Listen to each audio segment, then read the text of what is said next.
Hello and welcome back. Let's talk about Green's theorem. Green's theorem simplifies line integrals greatly for us. And Green's theorem has a lot of real-world applications because in the real world, a lot of the time we will want to know about closed curves. And that's exactly what Green's theorem tells us. Let's say we have some closed curve. If our curve runs this way, counterclockwise, then we have this integral.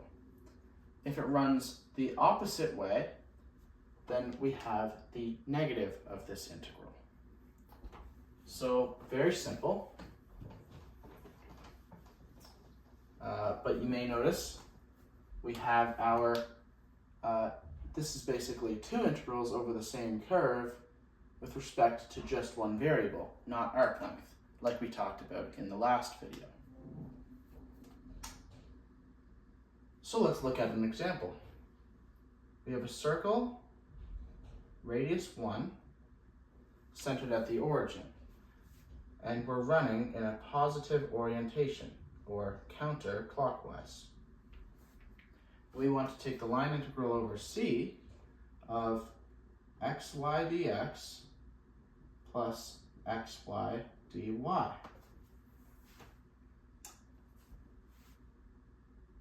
Of course, this integral is going to equal this. This is p, this is q. The partial derivative of q with respect to x is y. The partial derivative of p with respect to y is x. Let's take this integral with respect to area. We now have something much easier to evaluate. We must just now represent the area. We will represent this area using polar coordinates, meaning that dA will equal r dr d theta. Theta, of course, will run from 0 to 2 pi, since we have an entire circle, and r will run from 0 to 1, since that is the smallest amount that r is and the largest amount that r is to make this area. Okay, let's set up our integral. We have the integral from 0 to 2 pi, the integral from 0 to 1 of, well, what is y in polar coordinates and what is x in polar coordinates?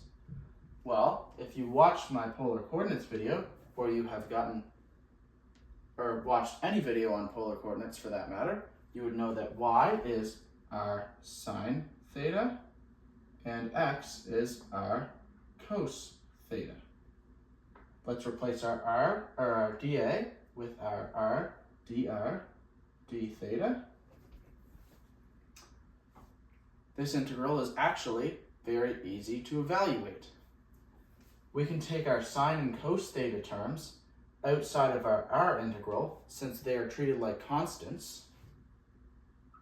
Integral from 0 to 2 pi of sine theta minus cos theta, integral from 0 to 1 of r squared dr d theta.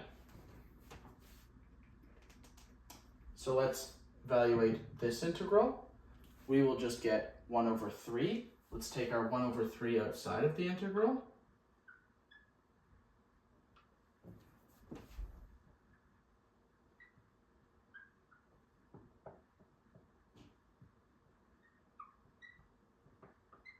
We now have this very simple integral. This integral will actually give us 0, since the values of sine and cosine at 0 and 2 pi are the same. So this will actually just give us 0. So that is Green's theorem. Thank you for watching this video. I hope to see you in the next one, where we talk about line integrals of vector fields.